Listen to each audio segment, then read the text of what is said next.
सहज भाषा में समझिएगा इस व्रत शिव महापुराण कथा को कि व्रत बहुत बड़ा है, बहुत बड़ा व्रत है, तो उसको छोटा करने का भी तो तरीका शास्त्रों में कहा गया है।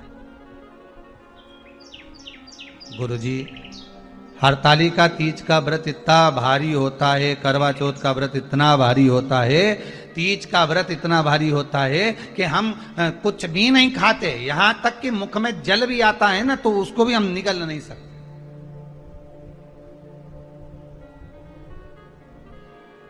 अब इतना भारी व्रत, और शास्त्र कहता है कि हरतालिका तीज का उद्यापन तो पहले होता ही नहीं, एकादशी का तो हो जाता है। और यहां तो हरतालिका तीज का, अब एकादशी का तो आप 26 एकादशी जब आपकी पूरी हो जाए, 3 वर्ष बाद अधिक मास आ जाए, 26 पूरी एकादशी का व्रत कर लो, तुम 11 पे करो, तुम्हारी मर्जी पड़े, 26 एकादशी पर जब व्रत करोगे तो ये आपके ऊपर है, 26 पर करो। पर हरतालिका तीज का जो व्रत है, इसका उद्यापन तो ना तो पहले होए और इसका उद्यापन ना 13 वर्ष के पहले होए। इसका उद्यापन तो जब तक कन्या हो, चाहे स्त्री हो, चाहे नारी हो, चाहे पुरुष हो, हरतालिका तीज का अगर उसको उद्यापन करना है तो 13 वर्ष तक तो आपको व्रत करना ही पड़ेगा, उसके बाद ही इसका उद्यापन होगा।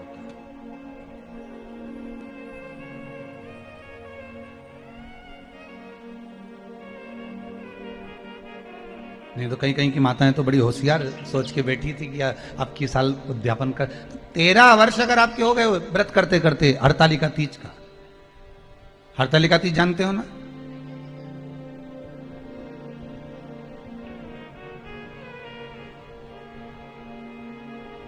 तेरह वर्ष अगर आपके हो गए भगवान की भक्ति को धारण करते करते, 13 वर्ष अगर आपके हो गए हैं भगवती स्मरण करते करते, उसके बाद में आप बड़े प्रेम से, बड़े आनंद से आप व्रत का उद्यापन करो, कोई मना नहीं। पर यदि आप उद्यापन कर रहे हो और आपका मन है कि मुझे उद्यापन करना ही है, तो 13 वर्ष तक जिस भाव से आप भगवान का व्रत कर रहे हो, साधना कर रहे हो, स्मरण कर रहे हो, उसी भाव से आप उसको करें।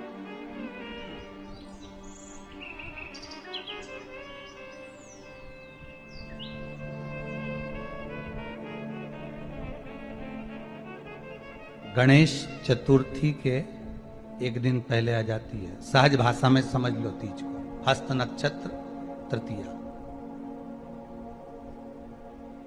उसमें सबसे ज्यादा जरूरी है हरतालिका तीज का पूजन अगर आप कर रहे हो, और हरतालिका तीज का अगर आप स्मरण कर रहे हो, तो उसमें सबसे ज्यादा अगर कोई जरूरी है तो शंकर भगवान जहां विराजमान होते हैं उनके ऊपर उनकी 5 कन्याओं का होना जरूरी है। मतलब ऊपर फुलेरा बंधना जरूरी। फुलेरा का मतलब जानते हो? एक शंकर भगवान नीचे विराजमान है और ऊपर जो जलाधारी बनती है ना, तो जलाधारी की जगह पर शंकर भगवान की हरतालिका तीज के दिन जब नारियां पूजन करती हैं, माताएं पूजन करती हैं, कन्याएं पूजन करती हैं, तो उस पे जलाधारी की जगह फुलेरा बनता है। मतलब फूल की मालाएं उसमें लटका दी जाती है। अब कितनी माला लटकाना चाहिए? प्रयास करना चाहिए कम से कम 5 माला उसमें होना जरूरी है, और 5 से ज्यादा भी लटकाओगे चलेगा, पर 5 से कम नहीं होना चाहिए फुलेरा। 5 कौन कौन है ये? जया, विषहरा, सामरीवारी, दौतली, देव। शंकर भगवान की 5 बेटी। इससे अधिक अगर आप लटका रहे हो तो शंकर भगवान की और भी बेटियों का व्याख्यान है। मनसा है, अशोक सुंदरी है, ये शंकर भगवान की पुत्रियां। नर्मदा जी का स्मरण आ जाता है, नर्मदा है। तो ऐसा बेटियों का तो आप ज्यादा लटकाओगे चले जाएगा, पर कम नहीं। जैसे हरतालिका तीज का जो उद्यापन होता है, उद्यापन में एक सबसे मुख्य चीज क्या होती है कि जो भी आप वस्तु दान दे रहे हैं, जो भी आप वस्तु समर्पित कर रहे हैं, हरतालिका तीज के उद्यापन में जो भी सामग्री आप दे रहे हैं वो 5 होना चाहिए। जैसे फुलेरा का वर्णन किया कि फुलेरा 5 माला से ज्यादा होगा चलेगा, पर 5 से कम अधिक का।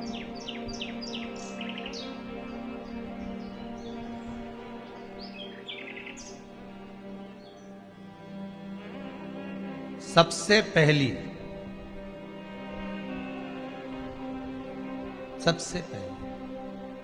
हरताली का पूजन, भगवान शिव की आराधना किसने करी थी? माता पार्वती। और पार्वती जी ने किससे पूछी थी? पार्वती जी को किसने बताया था कि तुम ये पूजन करना, तुम ये स्मरण करना? हस्त नक्षत्र आए तब आप शंकर भगवान के शिवलिंग का निर्माण करना, पूजन करना, अर्चना करना। ये किसने बताया, किससे पूछा? कौन बताएगा? तो कहा जब माता पार्वती का उमा रूप में दर्शन हुआ, जब माता पार्वती उमा बनकर प्रकट हुई, तब भगवान महेश के पास में बैठकर पार्वती जी ने एक प्रश्न किया था।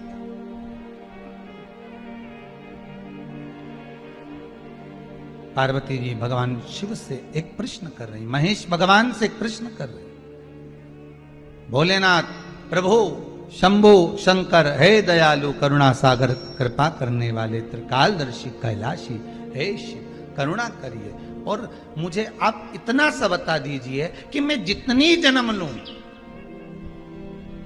मैं इस मृत्यु लोक में जितनी बार आऊं, मैं इस भूमि पर जितनी बार जन्म लूं, अवतरण हो मेरा, जन्म हो मेरा, मैं जितनी बार प्रकट हूं इस पृथ्वी पर, आप मेरे पति बनकर मुझे मिले, उसके लिए मैं क्या कर सकती हूं?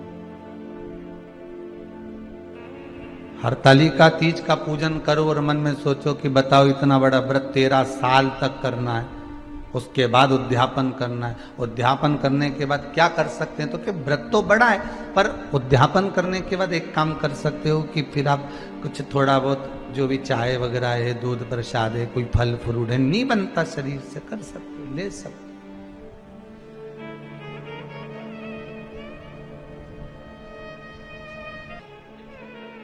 माता उमा ने पूछा भगवान महेश से, आप हर जन्म में मुझे मिलो, उसके लिए मैं क्या करूं, आप बताओ। भगवान शिव बोले, अये उमा सुन, जितने अवतार माता पार्वती के हुए, हर अवतार में माता पार्वती जी ने शिव को पाने के लिए हरतालिका तीज का व्रत धारण किया है,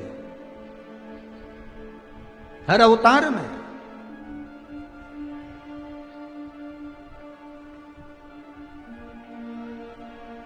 और सती बनकर जब प्रकट हुई, सती बनकर भी उन्होंने जब अवतरण का भाव प्रकट किया, तब उन्होंने व्रत धारण किया। उसके बाद में माता पार्वती बनी गई, और पार्वती बनकर देवऋषि नारद ने उनसे कह दिया, हिमालय राज की नगरी में देवऋषि नारद पहुंच गए, श्रीमन नारायण, श्रीमन नारायण, श्रीमन नारायण।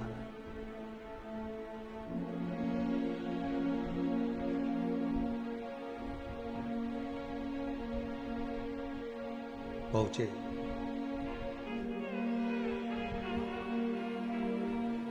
मांगो क्या चाहिए? हिमालय राज आज देवऋषि नारद से कहते हैं, आप पधारे, मुझे बहुत प्रसन्नता, आप पधारे, मुझे बड़ी प्रसन्नता है, पर मन की एक बात कहना चाहता हूं, मेरी बेटी का भाग्य बता दीजिए कि इसके भाग्य में क्या लिखा है। अब जगत जननी जगदम्बा माता पार्वती जी का भाग्य, और कोई पार्वती कोई साधारण है? मैनावती जिनकी माता हो, कौन मैनावती? पितरों की बेटी मैनावती जिनकी माता हो, पितरों की बेटी मैनावती जिसकी माता, और उन पितरों की ये बेटी की बेटी ये पार्वती, इसका भाग्य बताना कितना कठिन। देवऋषि नारद से कहा इसका भाग्य बता दो, नारद जी ने सीधी सीधी बता दी, इनके जो पति होंगे भस्मधारी, जटा जूट बांधे हुए, मृगछाला पहने हुए, हाथ में सुंदर त्रिशूल होगा, गले में मुंड की माला होगी, इतने में मैनावती की आंख में से आंसू बहने लगे। उन्होंने कहा हम तो छोरी नहीं भी आएंगे दादा। ऐसे कई छोरी भी आए, बेटी का ब्याह करे तो अच्छा लड़का देखे, अच्छा परिवार देखे, अच्छा कुटुंब देखे। ये तो देवऋषि नारद ने बाल्य अवस्था में ही हरतालिका तीज का व्रत बता दिया, जब तो पार्वती जी छोटी सी थी, छोटी सी।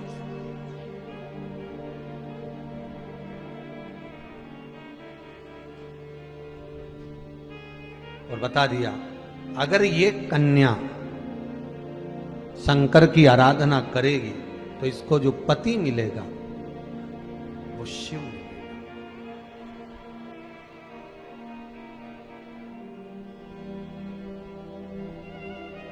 शिव पति मिलेगा। और पार्वती जी ने सुन लिया, समय निकला। हरतालिका तीज का पूजन व्रत कुंवारी कन्या कर सकती है, शादी होने के बाद भी नारी कर सकती है। अंतिम अवस्था तक प्राण छूटे तब तक हरतालिका तीज का व्रत नहीं छोड़ना चाहिए। एक व्रत हमेशा याद रखो, एक एकादशी और एक हरतालिका।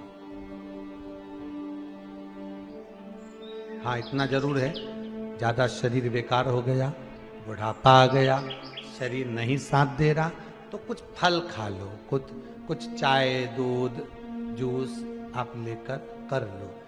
इतना भी नहीं बने, शरीर बहुत ही बेकार हो गया, तो आप एक समय फल का फलहार धारण करो, ठीक है। पर हरतालिका व्रत करने वाली माताएं भले उद्यापन कर दे तो उस व्रत को थोड़ा हल्का कर लो। उद्यापन करा मतलब तुमने व्रत को हल्का कर लिया, थोड़ा हल्का कर सकते।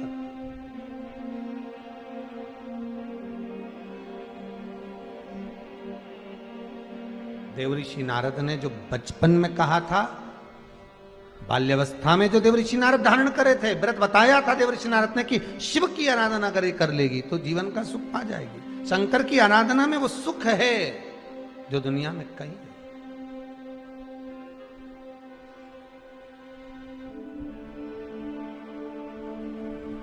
बाल्य अवस्था में जिस पूजन को सुना था वही पूजन पार्वती जी सुंदर भादो मास की शुक्ल पक्ष की हस्त नक्षत्र की तृतीया तीज, जिसको हरतालिका तीज कहते हैं।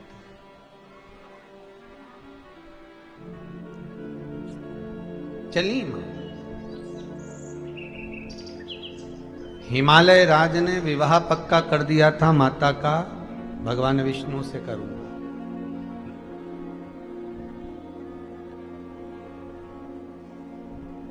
और माता भगवान विष्णु से विवाह नहीं करना चाहती।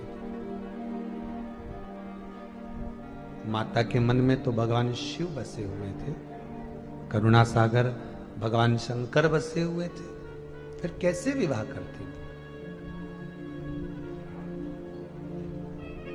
पार्वती मैया ने सोच लिया कि पिताजी भगवान विष्णु से विवाह करना चाहते हैं। ये अपनी सहेली के साथ एक गुफा में प्रवेश कर गई। आई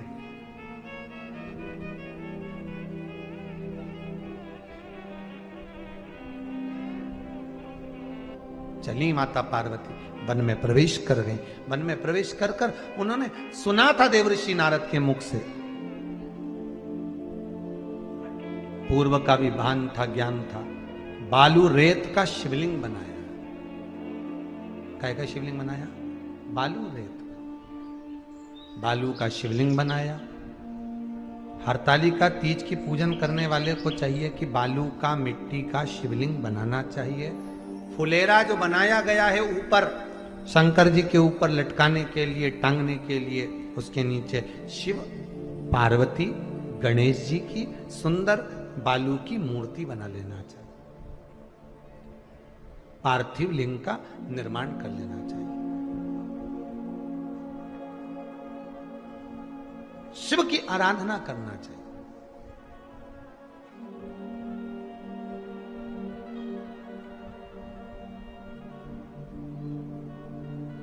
जो फल आपके पास में हो, शंकर को समर्पित करना चाहिए, पूजन करना चाहिए,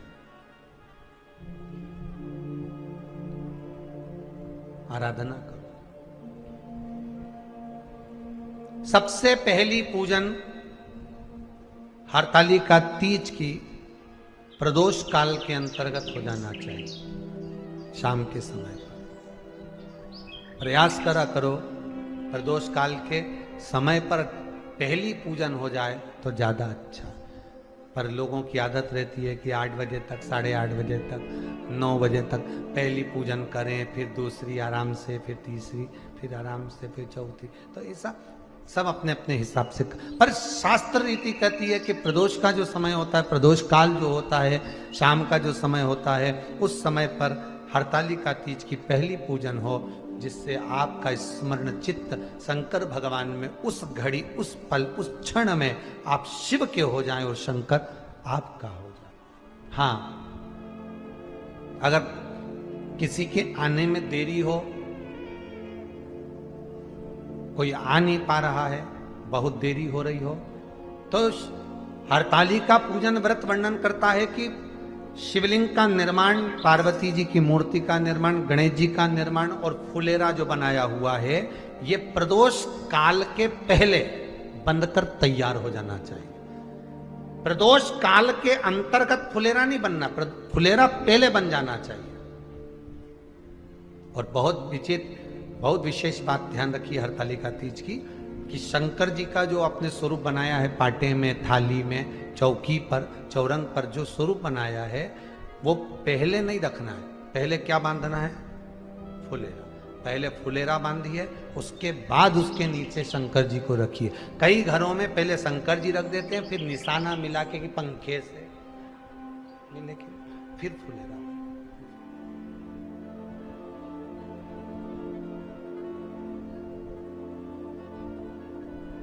हरतालिका तीज व्रत का वर्णन स्वयं शंकर भगवान ने भी पार्वती को इस कथा को सुनाया है। आप जब हरतालिका तीज की कथा सुनेंगे, पढ़ेंगे, आपके घर में अगर किताब होगी तो उसमें आप स्मरण करेंगे तो उसमें भी वर्णन आता है। शिव से पार्वती जी पूछ रही हैं कि मैं आपको बार बार प्राप्त हुई हूं और आप मुझे बार बार प्राप्त हुए, ऐसा कौन सा व्रत है जिसके बल पर आप मुझे मिल रहे हो? तो शंकर भगवान कहते हैं वो है हरतालिका व्रत। हस्त नक्षत्र में जो तृतीया पड़ी है भादो के शुक्ल पक्ष, वो उसके फल से मिले। अब जो हरतालिका तीज का पूजन करते हैं तो उनके लिए हो गया, और दूसरे के लिए भी सुन ले। जो नारी हरतालिका तीज का पूजन नहीं करती, व्रत नहीं करती, साधना नहीं करती, उसके लिए भी कहा गया कि आप अगर ये व्रत नहीं करते हो तो एक कार्य जरूर करना, कहीं पर फुलेरा बंधा हो, हरतालिका की पूजन हो रही हो, 5 मिनट 10 मिनट निकालकर अपने आसपास के किसी पौधे में से पत्तियां लेकर या पुष्प लेकर, 5 वृक्ष की पत्ती या 5 वृक्ष के पुष्प लेकर शंकर भगवान को जब पूजन हो रही हो, 5 मिनट माताएं जब पूजन कर रही हों, तब आप भी उस पुष्प को, उस पत्तियों को शंकर को समर्पित कर सकते हो। ये नहीं चढ़ा सकते तो 5 फल नहीं चढ़ा सकते तो 5 कुछ भी पुष्प आदि का आप शिव को समर्पित करो और करो। अब कई लोग कहते हैं हम व्रत नहीं रखते तो भी चढ़ा सकते, बिल्कुल। हरतालिका तीज का पूजन, शंकर की आराधना तुम्हारे मोहल्ले में, तुम्हारी कॉलोनी में, तुम्हारी सोसाइटी में कहीं तो होती होगी। जितने लोग आस्था पर सुन रहे हो, कोई तो तुम्हारे यहां करता होगा। 5 मिनट उसको कह दो कल हरतालिका पूजन कब है, तो वो बोलेंगे इतनी तारीख को। अच्छा, अब हमको सूचना दे देना, हमको थोड़ा सा भगवान को प्रणाम करना है, नमन करना है, उनको दंडवत करना है, उनको साष्टांग करना है।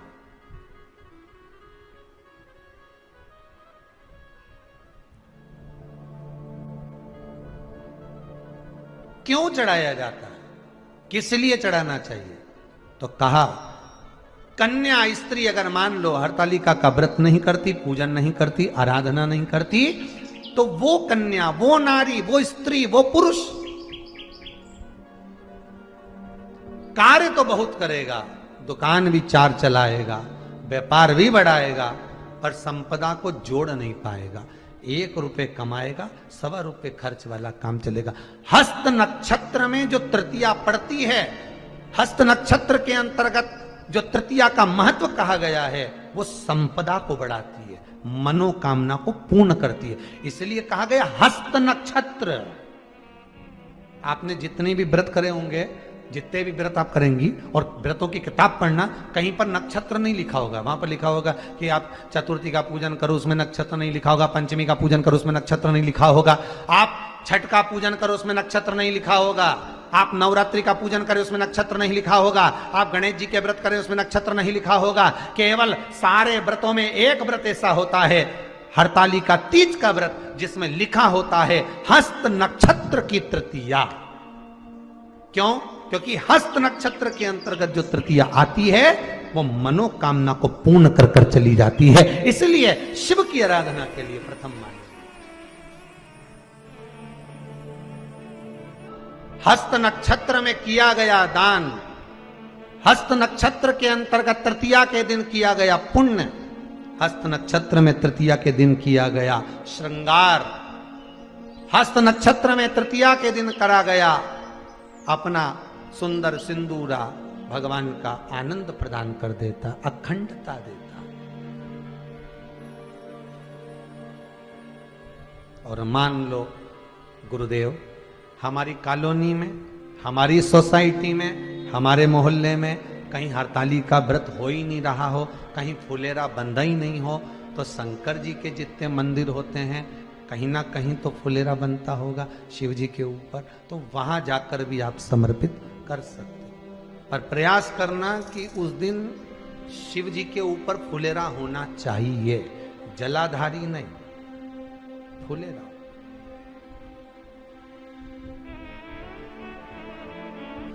और पार्वती जी ने जब तप साधना व्रत धारण किया, हरतालिका का पूजन का जो विधान था सब कुछ किया, बालू का शिवलिंग बनाकर पूजन करके ब्रह्म मुहूर्त दूसरे दिन सुबह रात्रि भर पूजन करके प्रातः में ले जाकर शंकर भगवान को शिवलिंग का विसर्जन किया, अर्चना करी, आराधना करी, पुनः आई। हिमालय राज जी को मालूम पड़ गया कि पार्वती कहां है।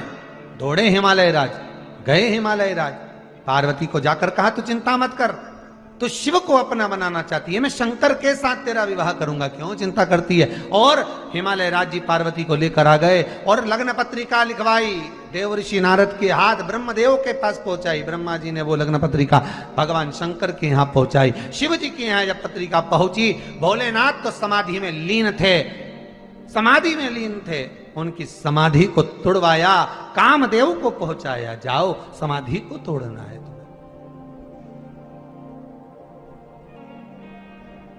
पत्रिका गई ब्रह्मदेव के पास, ब्रह्मा जी ने पत्रिका हिमालय राज के यहां से जो आई थी शिव जी को कही, समाधि टूट गई। कामदेव स्वयं रति के पति हैं, शंकर सती के पति हैं, समाधि टूट गई।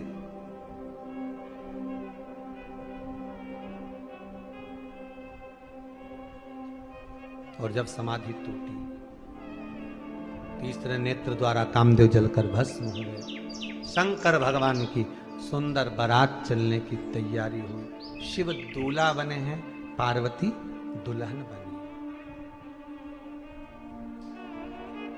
बारात चली धड़ाके से, पहुंच गई हिमालय राज की नगरी में। सुंदर भगवान शिव और पार्वती का मंगल विवाह हुआ है। आनंद केवल वो हस्त नक्षत्र की तृतीया का जो सुख मिला, पार्वती जी को भगवान देव आदिदेव महादेव बारंबार प्राप्त हुए हैं, बारंबार। हरतालिका तीज का उद्यापन 5 तरह के वस्त्र, 5 तरह के स्त्री के वस्त्र, पुरुष के वस्त्र, 5 तरह का फल, 5 तरह का अनाज, ब्राह्मण को बुलाकर ब्राह्मणी के साथ आप या तो ब्राह्मण से उद्यापन करवाएं या फिर आप स्वयं भी करते हैं तो शिव को समर्पित